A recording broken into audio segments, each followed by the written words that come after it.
Prezados, bom dia. Senhoras e senhores, bom dia a todos. A seguir daremos início à entrevista coletiva que tem por objeto a 53ª fase da Operação Lava Jato, denominada Operação Piloto. Solicitamos a todos, como já é de praxe, identificar e se informarem qual veículo de comunicação representam.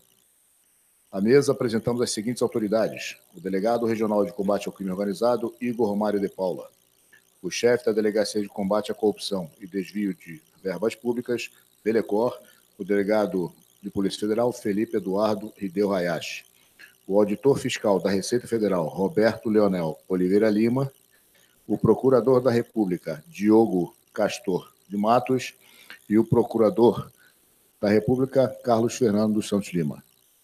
Passamos a palavra ao delegado Igor Mário de Paula. Bom dia a todos. Bom dia a todos. A operação deflagrada hoje, operação piloto, já esclarecido aí para todos a referência ao nome com relação a um dos codinomes usado pelo grupo Odebrecht, em referência a um dos investigados. As diligências a cargo relacionadas a essa investigação já foram cumpridas, as prisões, 3 prisões específicas foram cumpridas, os presos já estão na Superintendência da Polícia Federal. Eu sei que gerou bastante confusão aí no começo da manhã, mas tanto o Dr. Hayashi, o Dr. Diogo, o Dr. Carlos e o Leonel aqui vão passar maiores detalhes, mas são 2 investigações distintas, a realizada aqui e pelo GAECO, mas enfim, todos os detalhes serão passados.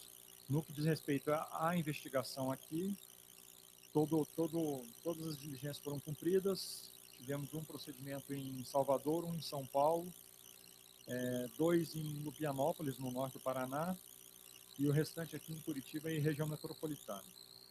Os presos, como eu falei, já estão aí e já recolhidos na carcerária da Polícia Federal. Algumas pessoas foram intimadas para serem ouvidas ainda durante a manhã. Alguns deles já compareceram e outros a gente ainda está aguardando para completar o procedimento.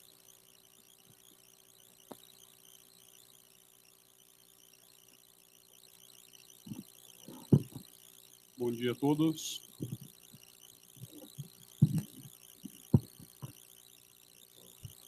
Então, foi deflagrada a fase 53 da Operação Lava Jato, denominada Operação Piloto. Nessa fase da Operação Lava Jato, ela visa apurar pagamentos de vantagem indevida ocorridos no ano de 2014 por meio do setor de operações estruturadas da Odebrecht em favor de agentes públicos do Estado do Paraná. Há indicativos, no âmbito da investigação, de que houve um suposto direcionamento da licitação envolvendo a rodovia estadual PR-323, e por conta desse direcionamento houve aí uma espécie de toma lá da cá, no sentido de que agentes públicos então teriam solicitado vantagem devida, a qual foi paga por meio desse setor que funcionava na Odebrecht, especializado em pagamento de propinas por meio de profissionais especializados na lavagem de dinheiro. Então, a investigação ela visa apurar os crimes de corrupção passiva, corrupção ativa, lavagem de dinheiro e fraude à licitação.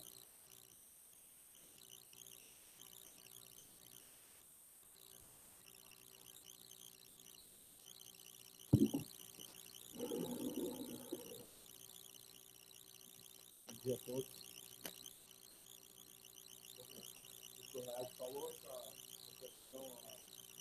Visa apurar fatos relativos à PR-323. A imprensa conhece os fatos. Na última semana, o Ministério Público Federal apresentou uma denúncia em relação a parte dos investigados que passaram a ser réus. A investigação também que foi um pouco acidentada até o presente momento. Os senhores sabem, passou pela Justiça Eleitoral 2 vezes, depois foi novamente remetida para a Justiça Federal. E, embora o Ministério Público Federal tenha apresentado a denúncia na última semana em relação à parte dos investigados, Na própria denúncia, deixamos claro que a investigação prosseguia para apurar a conduta de outras pessoas em relação aos mesmos fatos. Então, em razão disso, partiu uma representação muito bem fundamentada da Polícia Federal, subscrita pelo Dr. Hayashi. O Ministério Público deu parecer favorável e o juiz da 13ª Vara Federal deferiu parcialmente os pedidos, decretando 2 prisões preventivas, uma prisão temporária, diversas buscas em números locais e também o bloqueio de ativos. Surpreendentemente, hoje pela manhã nós acabamos também tomando conhecimento que havia alguns mandados expedidos pela Justiça Estadual em relação a alguns alvos comuns. Boa parte dos alvos que foram objeto de buscas na Polícia Federal, pela Polícia Federal, com ordem da Justiça Federal, também foram objeto de busca por parte da Justiça Estadual, busca feita pelo GAECO.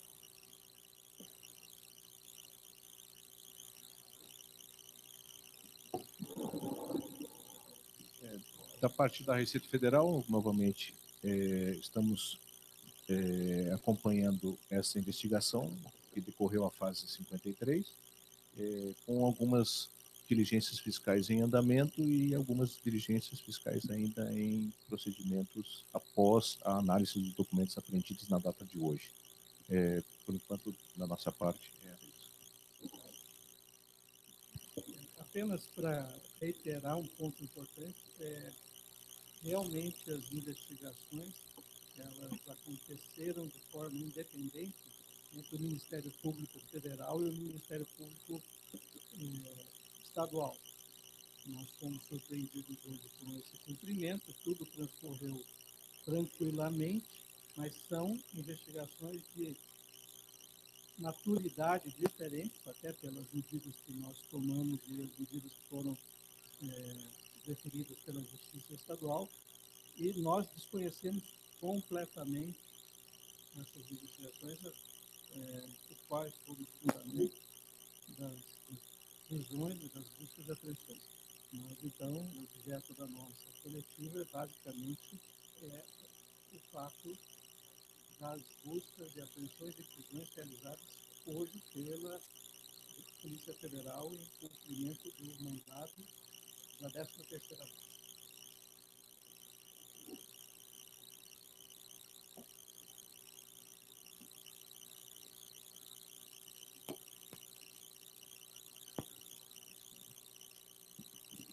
Bom dia, Estelita Carazai, da Folha de São Paulo.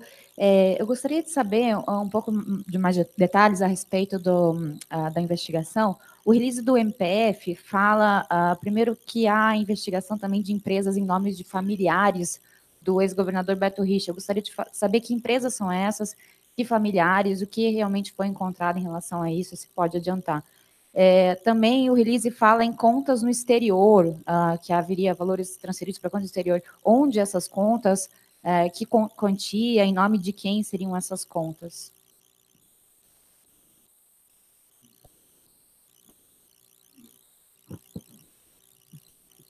Esses fatos eles estão ainda em apuração, então eu entendo que não é o momento oportuno para emitir qualquer juízo a respeito de eventuais empresas, né, que estão sendo objetos de apuração nesse momento.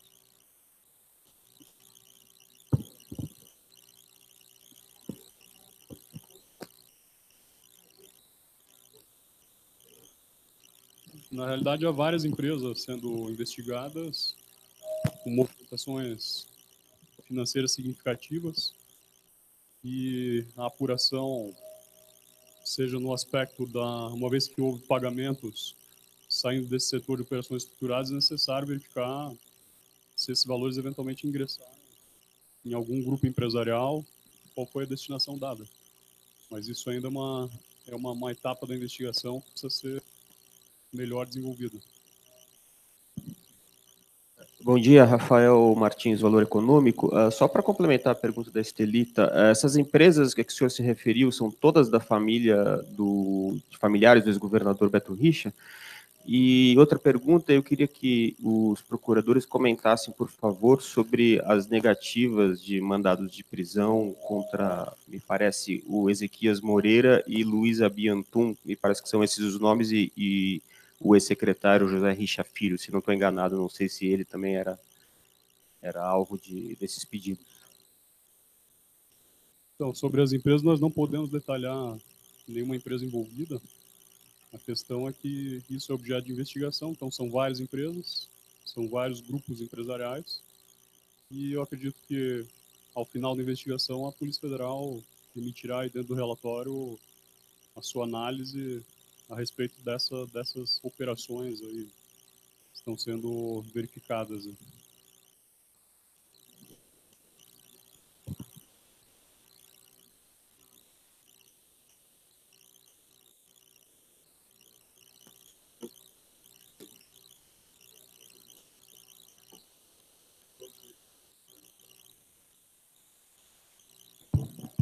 Melhorou. O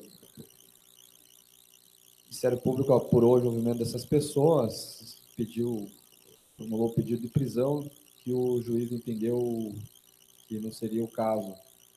Mas a própria denúncia já apresentada descreve a relação dessas pessoas com os fatos da PR-323, o Luiz Abia, presença num dos dias, no horário coincidente com o local da entrega em São Paulo, Ezequias Moreira com várias ligações telefônicas com os interlocutores envolvidos. Então também houve esse pedido por parte do Ministério Público que foi indeferido. Em relação ao ex-secretário, eu não me recordo, acho que a Polícia Federal, se partiu algum pedido da Polícia Federal, mas o Ministério Público não.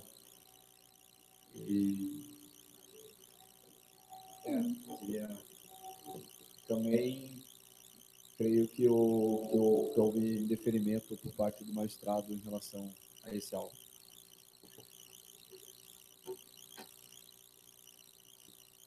Do Ministério Público era um pedido de prisão preventiva com pedido subsidiário temporária. Acho que no caso do ex-secretário, eu creio que era um pedido de prisão temporária, se não me engano.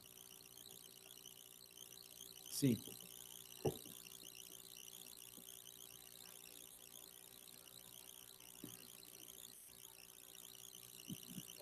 Eu gostaria de saber, em relação às buscas feitas hoje, se dá para falar já onde, se alguma atingiu a casa ou escritórios do ex-governador ou de seus familiares, e o que foi achado, enfim, se houve alguma quantia em valor ou documentos, enfim, se há algo já apreendido que possa ser revelado. Então, a Polícia Federal ela não vai se manifestar sobre alvos específicos. Nós podemos afirmar que houve uma série de buscas e apreensões autorizadas pela Justiça, e esse material apreendido ele será analisado na sequência agora da investigação, no sentido de analisar se há novos elementos de informação e provas para a apuração desses delitos aí que eu já mencionei. Os alvos específicos, a Polícia Federal não se manifestará a respeito. Douglas Santucci, da Band. Eu gostaria de saber por que essa operação foi realizada hoje, né? Qual a necessidade destas 3 prisões, sendo que já houve, inclusive, a denúncia na semana passada, né? Quais foram os fatos que motivaram, então, as 3 prisões por parte desta operação aqui? E como que vai funcionar isso, já que foi uma operação que se tornou conjunta, digamos assim, né, indiretamente? Vocês vão compartilhar os materiais das buscas? Como que vai ser feito isso, já que muitos alvos aí foram compartilhados? São os mesmos. Como que vai funcionar agora a divisão entre Ministério Público Federal e Ministério Público Estadual? Bem, em relação à necessidade das prisões, embora a denúncia tenha sido oferecida na última semana, algumas evidências novas demonstraram que esses 2 investigados, que foram os alvos da prisão preventiva, continuavam atuando em atividades suspeitas, um deles trabalhando de forma oculta na campanha, na coordenação da campanha para o Senado Federal do ex-governador, e o outro continuando a movimentar valores expressivos em nome de diversas pessoas jurídicas que estavam formalmente registradas em nome de familiares próximos, mas que tinha como controlador de fato essa outra pessoa. Então, havia uma necessidade de acautelamento da ordem pública pela continuidade, pela evidência da continuidade dessas atividades ilícitas. Qual que foi a segunda pergunta?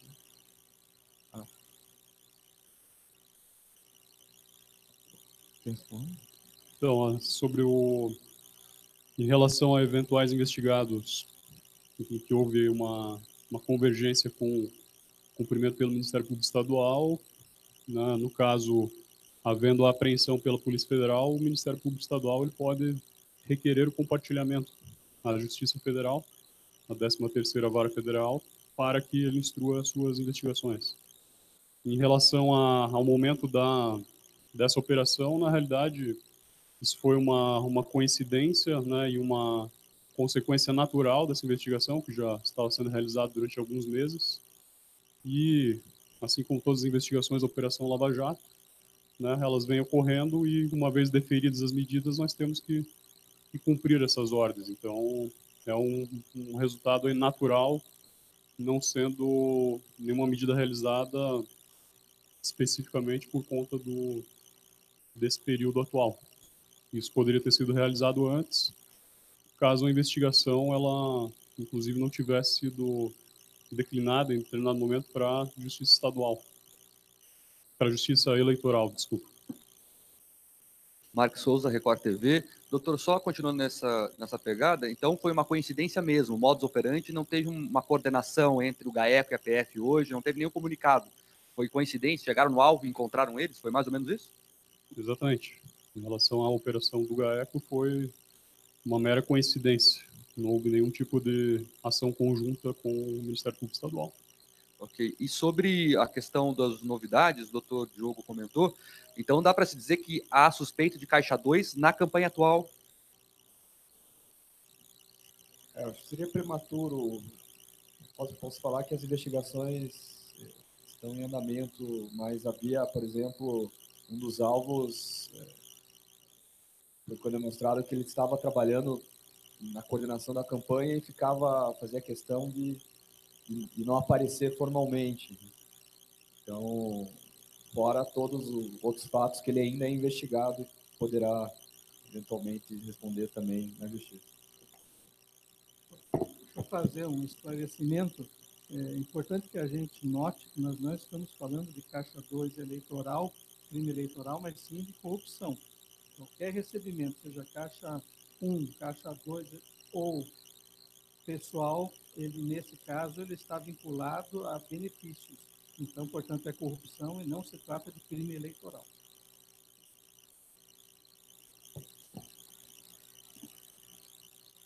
Bom dia, Kátia Brembate, da Gazeta do Povo, aqui do outro lado. O texto da prisão menciona interceptações telefônicas. Eu gostaria de saber, e o senhor já falou da questão das provas que estão sendo reunidas agora durante a campanha eleitoral. Foi feito algum tipo de mandado de busca e apreensão na empresa Tucumã e que tipo de descoberta nessas interceptações telefônicas motivaram a prisão como argumentado para interromper ações aparentemente criminosas?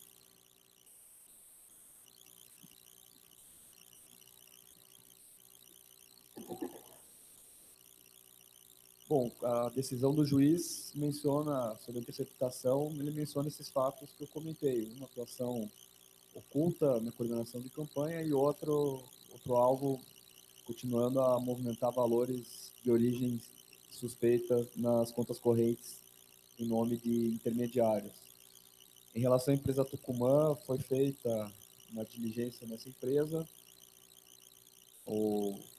na representação da Polícia Federal e no nosso parecer, na decisão judicial que já deve se tornar pública, nos próximos minutos constam alguns fatos relevantes. Nesse caso, a Tucumã era consorciada com a Odebrecht na licitação no consórcio Rota das Fronteiras, que venceu a licitação para a PR 323, e no mesmo período de negociação de contrato, da assinatura desse contrato, ela manteve algumas operações imobiliárias suspeitas com empresas relacionadas a familiares do ex-governador. Então, há sim uma investigação em relação a essa empresa. Bom dia, Wesley da RPC. Vocês comentaram sobre o bloqueio de bens. Dá para confirmar se esses bens foram bloqueados são do ex-governador ou de pessoas ligadas a ele? E também queria que explicasse um pouquinho mais do esquema, a função das pessoas que foram presas nesse esquema, como que funciona.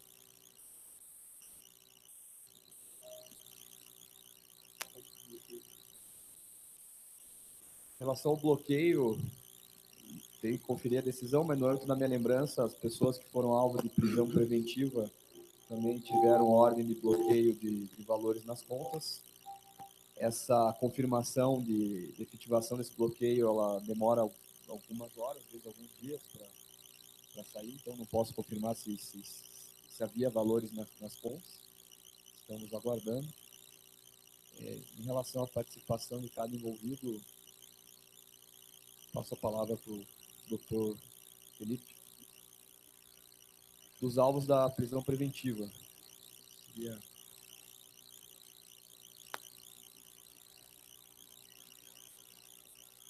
Não sei se a decisão é pública já para mencionar, mas acho que o próprio seria o Deunilson Roldo, né? Um dos alvos da preventiva, o Jorge Aterino, o alvo da outra, e o alvo da temporária seria o Thiago Corrêa. O Thiago Corrêa é uma pessoa que trabalha com o Jorge Aterino. Os dois da preventiva, sim, Jorge Aterino, Deunilson Roldo e pessoas jurídicas relacionadas. Cabeça não me recordo, desculpa, mas deve ser coisa de alguns milhões, não me recordo.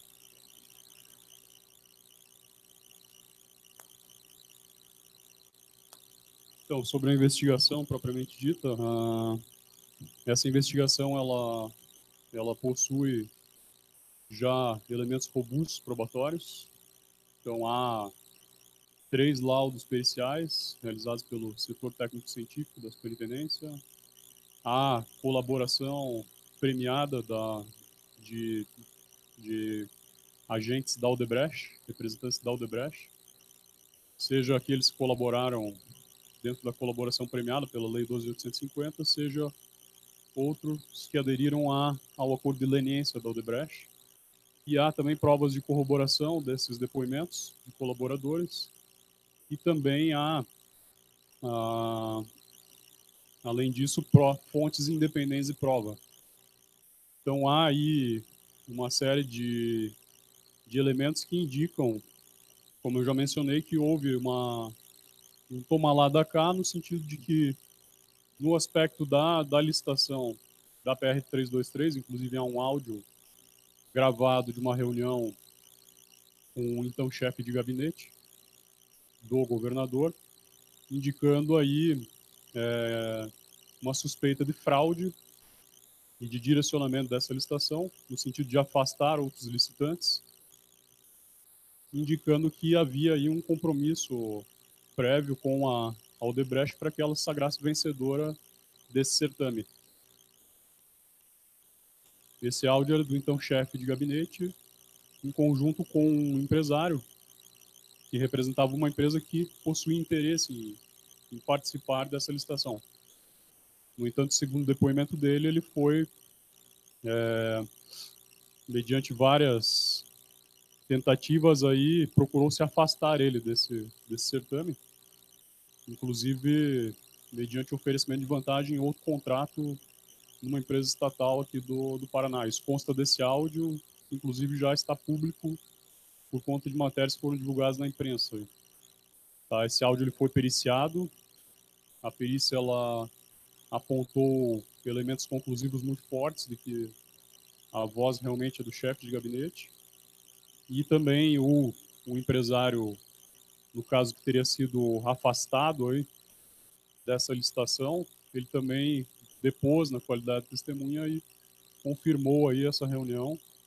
Então há indicativos bastante concretos a respeito desse direcionamento mediante fraude, indicando que havia um ajuste prévio, uma combinação entre a Odebrecht enquanto agente privado em conluio aí com agentes públicos que, a partir do momento que houve a adjudicação do objeto da licitação em favor do Odebrecht, então eles passaram a solicitar aí vantagem indevida consistente em supostas doações eleitorais para a campanha no ano 2014.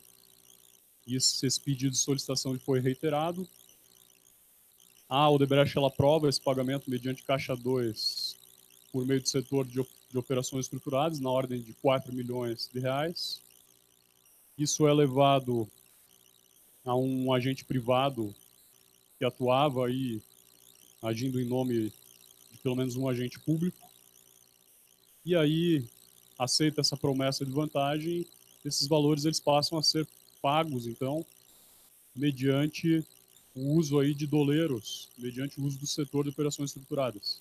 Então, esses pagamentos, conforme o laudo pericial, eles indicam pelo menos um endereço em São Paulo, em que teria havido a entrega de numerário para um empresário paranaense, que é um dos investigados aí que se encontra preso preventivamente. Encontra, a partir do recebimento desses valores, então, depois nós avançamos aí na investigação para verificar se temporalmente, ou seja, naquela época, havia, né, eventual registro de depósitos ou valores em eventuais contas dos investigados, que pudesse indicar que esses recursos eles estavam sendo objeto de lavagem de dinheiro. No caso de um dos presos também, há ali a indicação de alguns depósitos fracionados em espécie, de valor baixo, que, por serem contemporâneos e próximos à data desses pagamentos, que ocorreram entre setembro e outubro de 2014, esses pagamentos de vantagem devida, então há um indicativo de que isso possa ser fruto desse recurso pago indevidamente pelo Odebrecht.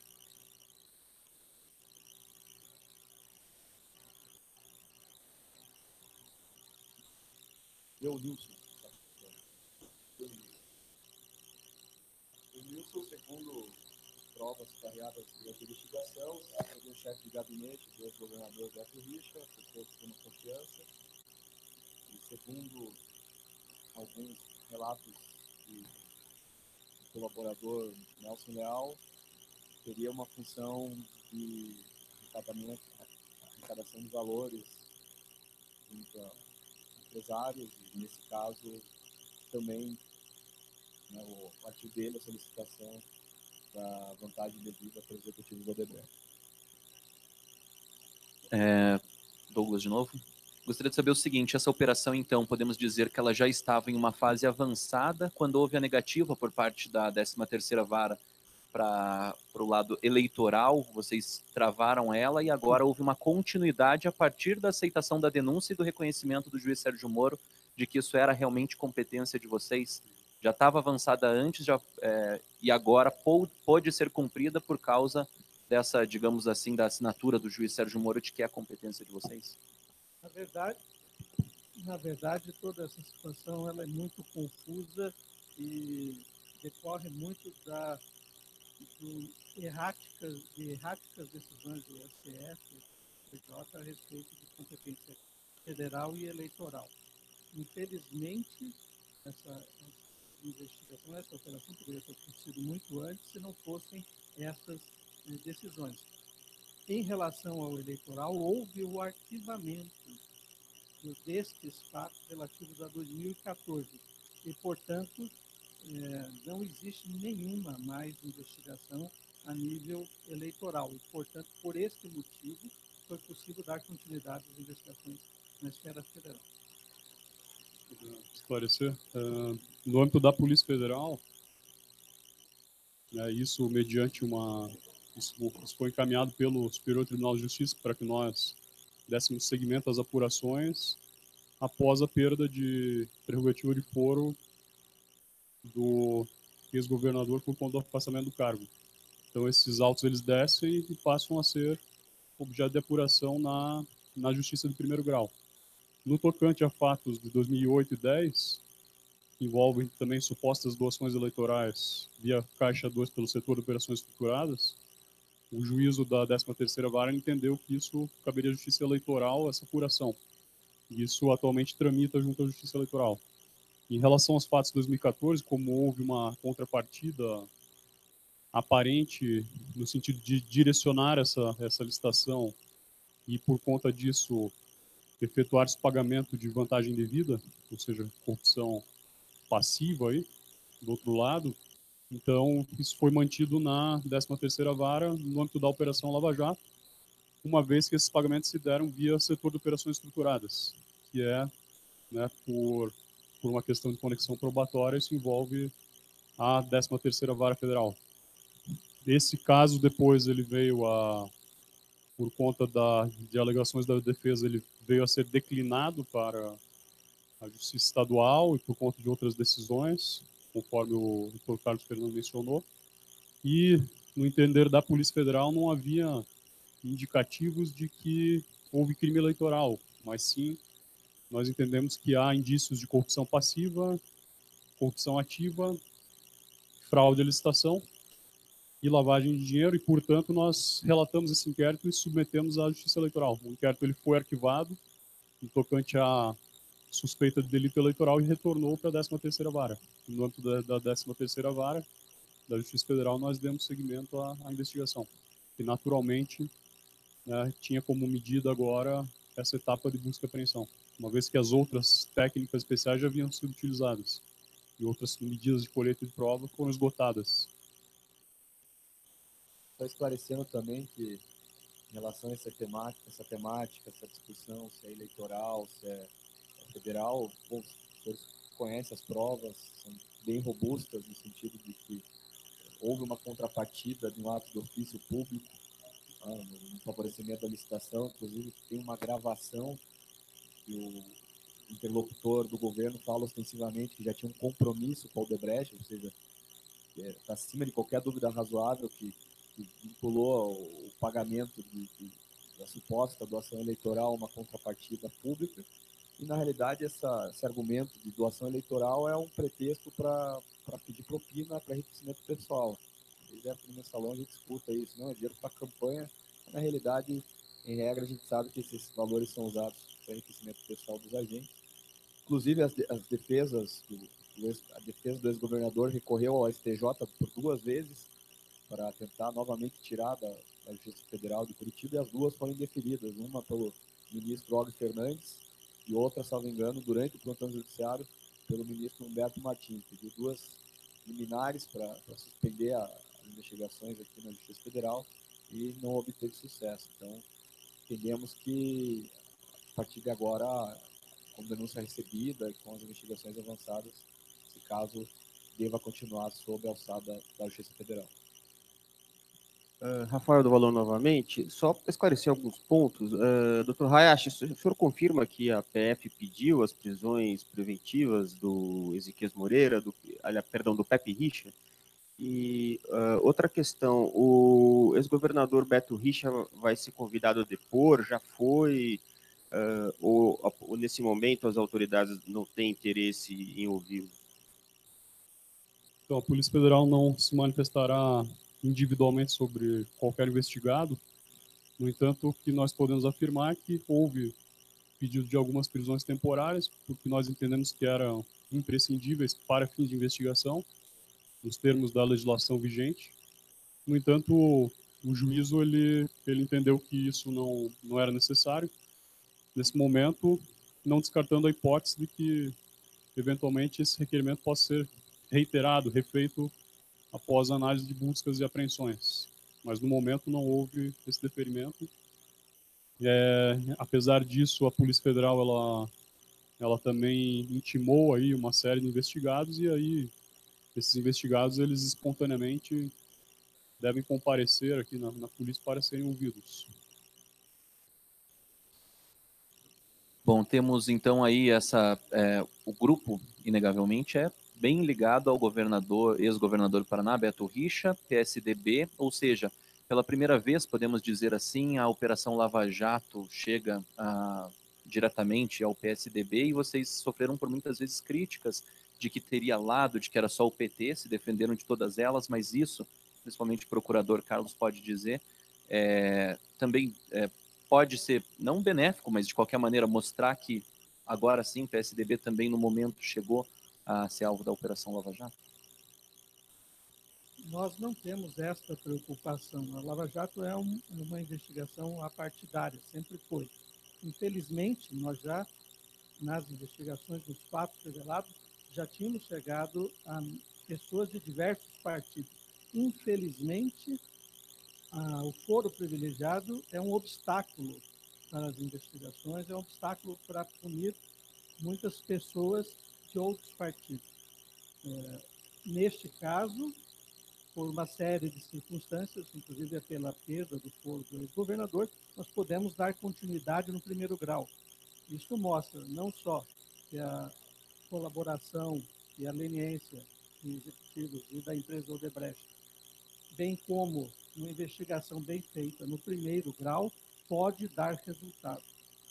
E, neste caso, é um político do PSDB. Mas nós não escolhemos esses alvos.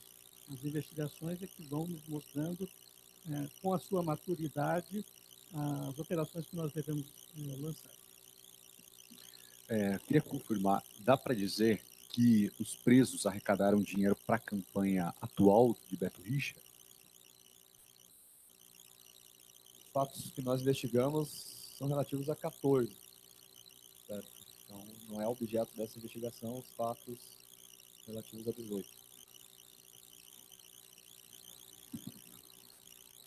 Olá.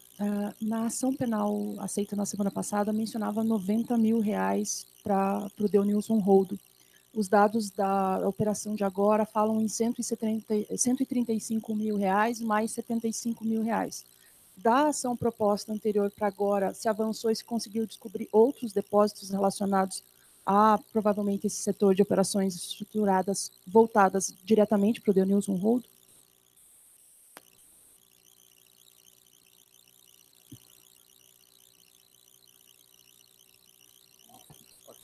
Da minha recordação, foram por apurado esses depósitos fracionados que estão mencionados na denúncia. Havia outros depósitos fracionados relativos ao Denilson, em outras épocas, possivelmente de outros esquemas ilícitos, mas ele apresentava uma coisa interessante na conta, que passava assim 10 meses, não tem um depósito, não tem R$1 depositado, de repente tem 70 depósitos fracionados em espécie. Passa lá mais 10 meses, não tem R$1 depositado, tem vários depósitos em espécie. Em relação a esses fatos, especificamente considerando o marco temporal, setembro, outubro de 14, são esses 90 mil da denúncia, mas a conta dele aparece, que a gente chama de smurfings, né? Esses depósitos pequenos para não chamar a atenção das autoridades bancárias e para não gerar necessidade de identificação. Né? Acima de R$10 mil, as normas do Bacen exigem que o depositante identifique quem está depositando e a origem dos recursos. Então, para escapar esse controle, eles geralmente depositam picado menos R$10 mil. As provas mencionadas hoje, como, por exemplo, a gravação do Pedro Rache e o mesmo setor de operações estruturadas, já estavam na ação penal da semana passada. São provas bastante semelhantes. É possível cravar que essa interceptação telefônica e essa movimentação de agora é que foi fundamental para deflagrar a operação dessa semana? São um conjunto de coisas. Né? Os fatos têm uma gravidade concreta muito grande, são milhões de reais envolvidos, uma licitação cujo contrato era de 7,2 bilhões de reais, e parece-me que são pessoas que estão envolvidas de forma habitual e sistêmica na prática de fatos ilícitos que estão começando a ser apurados agora. Então, daí vem a necessidade da operação e também das prisões.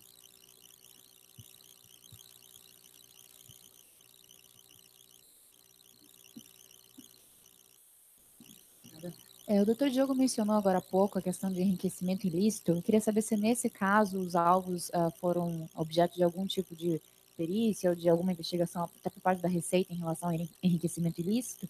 E também o despacho do juiz Sérgio Moro fala na possibilidade de ser um esquema até maior e complexo do que propriamente a licitação da PR 323.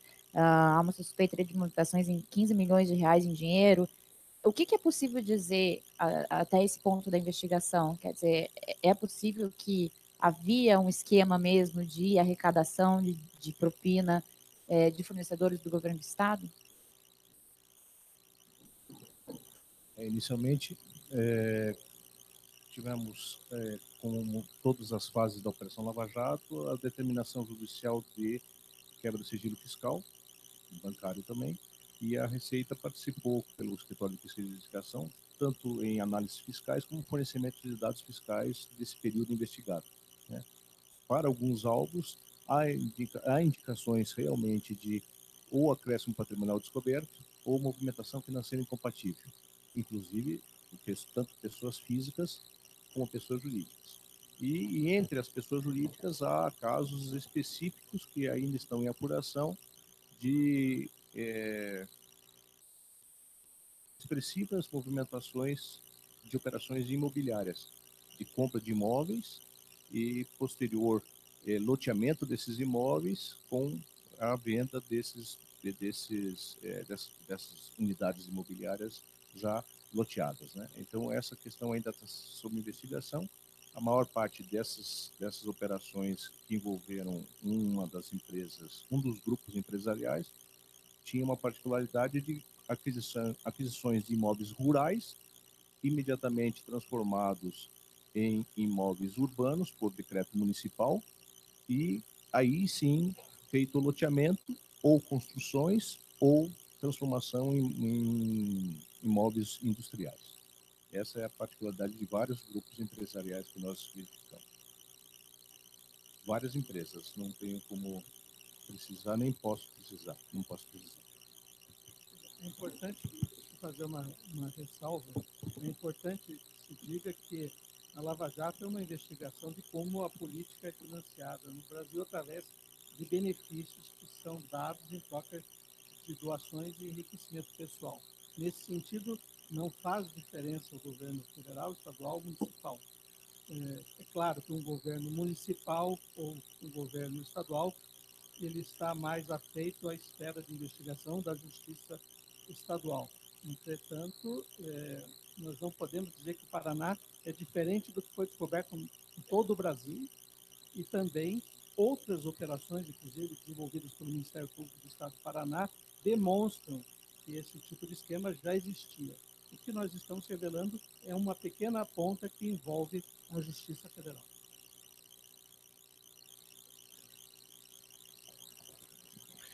Neste momento, encerramos a presente entrevista coletiva, que teve por objeto a 53ª fase da Operação Lava Jato, Operação Piloto.